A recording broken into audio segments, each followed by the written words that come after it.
પ્રભુ શ્રી ભર્યુભાદનું ઘર તે જમાનામાં જેને ઘેર 700 વીઘા જમીન હતી, આખો ઠાકોર કહેવાય. એના બાપને 4 બૈરા હતા, ગર્ભ શ્રીમંત હતા. પહેલા બૈરાથી વસ્તી નહીં, બીજાથી નહીં, ત્રીજાથી નહીં, ચોથા બૈરાથી પ્રભુજીનો જન્મ. પ્રભુજીનો જન્મ થતા પહેલા પાછા બાપ ગુજરી ગયા. 4 માં વચ્ચે એક ભર્યુભાદનું ઘર, જેને તો કેટલાય સેંકડો તોલા સોનું, જેના પૈસા વડે શ્રાપોની પેઢીઓ ચાલે, જેને ગામમાં 17 ઘર હતા, એ પણ સાધુ થયા તો પણ મન માને નહીં. કૃપાદેવ મળ્યા ત્યારે સંતુષ્ટ થયા. કેટલો પ્રેમ હશે, કેવો ત્યાગ કહેવાય. 80 વર્ષનો ડોહો હોય, પાછળ 60 વર્ષના છોકરા કામ કરેવા હોય, તોય છોકરા કાચા છે. પ્રભુજી કોને મૂકીને ગયા? હવામાના છોકરો મૂકી આખું ઘર રોડ્યું. એવો વૈરાગ હતો. ગુરખવા ગટ વૈરાગ. જેના ગટમાં વૈરાગ હોય એ જ ગુણને ઓળખી શકે. લાલતું શું ઓળખે? વિષય શું ઓળખે? વિષય જેનો અર્થ છે એને શાંત શીતળ એવું સમાજ સુખ ક્યાંથી પ્રતીતિમાં આવે? આપણે વિષય ભોગવવા છે, લેર કરવી છે, ખાટા મીઠા ખાવા છે, જરાય શરીરને ડાઘો પડવા દેવો નથી. અમારું વિષયોમાં પડેલો માણસ વિતરાગને શું ઓળખી શકે? વાંખ્યો તો જોઈએ, ચશ્મા બદલાયો નથી. તો કૃપાવદેને ઓળખી ગયા પ્રભુ શ્રી. ગ્રંથાવેશમાં જ્ઞાની જોયા, એણે શું જોયું? બહારનો વેચ ના જોયો. આપણે ફોટો પાડીએ તો બહારનો પાડીએ. એની પાસે એક્સરે હતો, અંદરનો ફોટો પાડ્યો. જેમ તેમ નથી. પ્રભુ શ્રી આ કાળમાં કૃપાદેવ એને મુનિ કહ્યા. ચોથા હરાના મુનિ છે. આ બધા સાધુઓ ફરે છે ને, એ તો 5મા હરાના. પ્રભુ શ્રી ચોથા હરાના મુનિ. એને કૃપાદેવને ઓળખ્યા. અને ઓળખાણ પડે એટલે ના રેવાય. પછી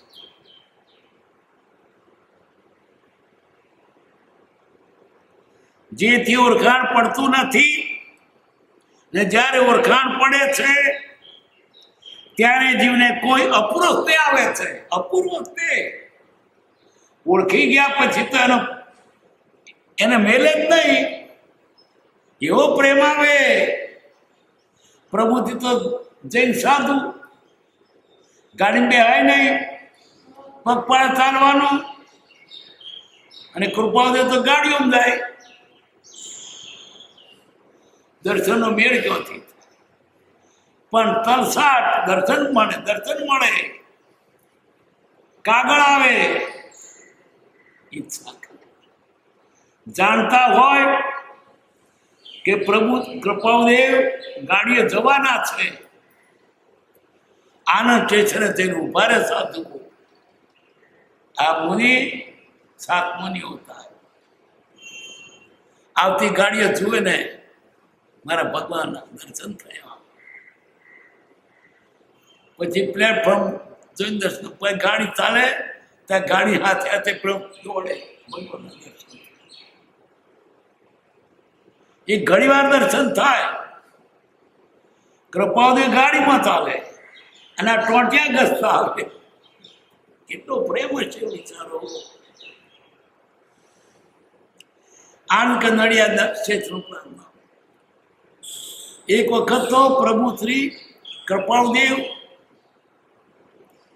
આણંદ કઈ ઉતરવાના, આ મુનિઓ સાથે ગયેલા. ડબ્બામાંથી ઉતરતા જ ચતુર્લાલજી પકડ્યા. ચતુર્લાલ તો મોટું શરીર લોબું, નાનો પાટીદાર, કાઠું વધારે. કૃપાળુદેવ આટલું વાળ્યું લઈને કૂદે સ્ટેશન ઉપર. મને મારો ભગવાન મળ્યો, મારો ભગવાન મળ્યો છે. પ્રભુ શ્રી કે છે ગોળ્યા મેલ. ચતુર્લાલજી મને બધી વાતો પોતે કહેતા આવતા સુણાવ. નાનો પણ બધી વાતો મને બહુ ગમતી હતી. કૃપાળુદેવ એની જાણે વાતો કરતા પ્રત્યક્ષ એવી લાગી.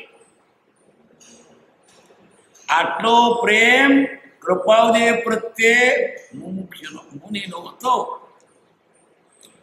પછી કાગળ લખે, કોક વખત કાગળ આવે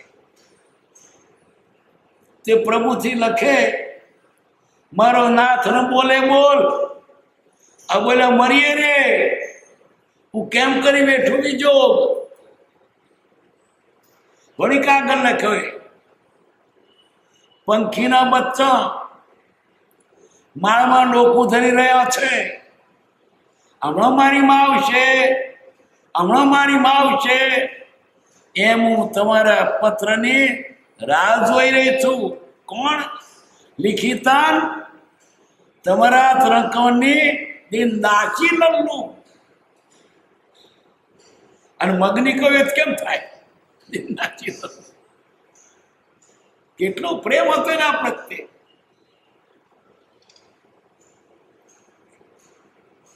કદી એકાદ પત્ર આવે,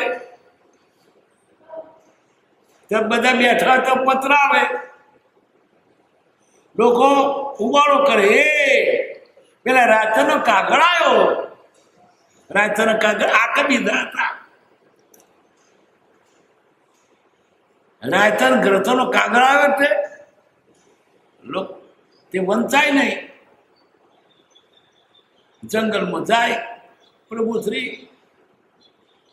અને ઝાડના થડાગર મેળીને પ્રદક્ષિણા કરે, પછી ફોડે, વાંચતા જાય, રથના ઘૂંટણા લેતા જાય. મારા ભગવાને મને યાદ કર્યો ખરો. એ કાગળ લોકોને અગર વંચાય નહીં, જેમ કોઈ છોકરીના પતિનો કાગળ આવ્યો હોય, બાથરૂમમાં જઈને વાંચે થોની મને. એટલે ને પ્રેમ હતો. મુનિ તમે દર્શન કરવા માટે રાણદ ગયા, પણ ઉભા રહ્યા રસ્તામાં કે અંબાલાને મોકલો. તમે કેમ આવ્યા? ચોમાસમ ના ભાઈ ઉભો છું એટલા માટે. કૃપાળુદેવને જઈને કહ્યું, મુનિ આવ્યા છે, પાછા જાય. અને જો એમની ઈચ્છા બહુ હોય તો હું ત્યાં આવું, પણ નિયમ નહીં તોડવાનો. એક ગામથી બીજે ગામ જવાય નહીં. તો ભલે પાછો જઈશ. રડતા રડતા ખંભાત પાછા આવ્યા. મારે ભગવાન કે મારે કરવું છે. બીજે દાડે શંભાભાઈને મોકલ્યા અને મંત્ર આપ્યો, શબ્દ. આટલો જેને પ્રેમ હતો. એક વખત તો વડવા બેઠેલા ને લોકો દર્શન કરવા જાય, ત્યાં પ્રભુ શ્રીએ મોમબત્તી મૂકી હતી ભગવાનની અંદર. આ મોમબત્તી મારે જોઈતી નથી. લોકો દર્શન કરવા આવે, સત્સંગ મારાથી ના આવે. આ મોમબત્તી મનાડી આવે છે. મારે સાધુના વ્યક્તિ જરૂર નથી, મારે તમે જોઈએ. એનો પ્રેમ તો એ જ જાણે. આપણે લાગ્યું ને શીખર પડે એવો પ્રેમ જેને લાગ્યો હોય તે જાણે. ગાલ કી ગત ઘાયલ જાણે. પ્રસૂતાની પીડા પ્રસૂત જાણે, નાગર સુખ પામર નવી પામર નવી જાણે, વલ્લભ સુખ ન કુમારી. એમ પ્રભુ શ્રીના જે વેદના તેના વિયોગે તે ઉદાસીન ભાવે તેમાં જ વૃત્તિ રાખીને જીવે છે. એ ના હોય એના વિયોગ એમાં જ વૃત્તિ, એ જ યાદ આવે, એનું સ્મરણ કર્યા કરે. જેમ કોઈ મોટો ધનવાન વાણીઓ હોય, એને ઘણી ઉંમરે છોકરો થયો હોય, ઘણી બાધાઓ ઈચ્છા રાખ્યા પછી એ છોકરો ખોવાઈ ગયો હોય તો એને બાપ શું કરે? મારો ચૂન્યો ખોવાઈ ગયો. અને કોઈ દીઠો ચૂન્યો મારો જોયો? પૂછે આવા રંગનો છે, આવું શર્ટ પહેર મારો ચૂન્યો જોયો? એને જ યાદ આવે. એમ કૃપાળુ દેવ એને યાદ આવે. કૃપાદેવ યાદ જ ના આવે. બસ એ જ.